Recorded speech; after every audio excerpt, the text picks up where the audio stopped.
Hello, today is December 23rd. Yeah?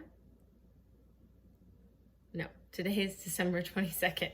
Um, and that makes it day 80. So 10 days to go. All right. Yeah, almost the holiday season. And again, it's like a bit of a recovery week for me. Also, the holiday hustle.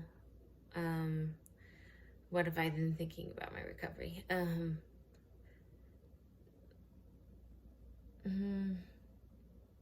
think today, just on a really practical level, I was just thinking about being easier on myself when it comes to food, and it doesn't always have to be healthy food, or like it's sometimes not about just eating healthy food all day long and having one pastry, and just choosing to live life. And so I'm really grateful that in my outpatient program, I learned to have dinner with people, and that was, called food therapy and exposure therapy that way. And so that when friends ask me if I want to meet up for pizza or for tacos or something, that I can say yes, and it doesn't change my whole day, or I don't feel like I'm splurging or I need to restrict the next day. So normalizing of food and behavior, and being less rigid and needing things to be so prescriptive and done a certain way has really helped me.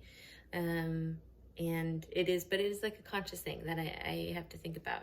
I think around the holidays too, when there are just more treats and cookies and quote unquote unhealthy food, then it can stack up and kind of build this anxiety if I'm not mindful of it.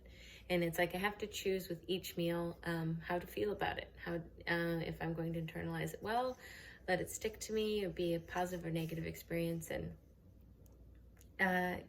yeah, so I was just kind of making a choice to consciously be okay and be positive about the meals I'm eating.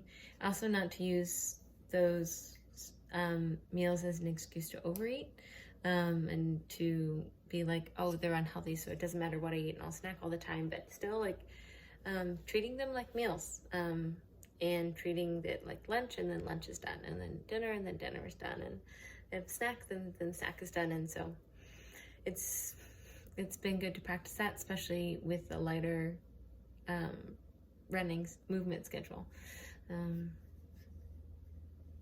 I'm grateful, I think, as I reflect on the year and the holidays, just for the love that I have, and how being loved and feeling loved and allowing people access into my life and to care about me and to show up for me when I need help has been a huge part of my recovery.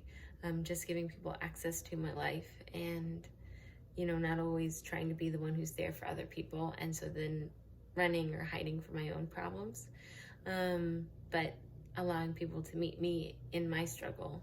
And I had that a lot last year, and in this year it's way less dramatic, but I still have it. And in a chance, it's like, in a way, it's almost easier to let people into my life because they aren't huge chaotic things. Like, they aren't big things of turmoil that I'm embarrassed about or anything, but just letting people ask me how I'm doing, and being honest and vulnerable with that. Not always needing to deflect and ask them how they're doing and meet them in that space. Like, so easily I want to fit that coaching role into, deflect from how I'm doing as a way of ignoring. And one thing I was thinking about for someone today is the importance of feeling everything. Because if you don't feel everything, eventually it's going to catch up with you. And that itself is a practice of just asking myself, what do I feel today? Am I processing what I'm feeling? Am I recognizing it? Are there feelings I'm running away from? And that, it really is a practice. It's not necessarily something that comes intuitively or easy, especially after spending so many years avoiding it. So it's hard, one, for me to feel my feelings, and then the second part, it's hard for me to feel everything. I may feel some of the feelings, but to allow myself the space and time to feel everything, because that may lead to, imperfection or falling apart or messing up. And so, yeah, giving myself the opportunity to just really sit in any space that I'm at and be happy and okay with it.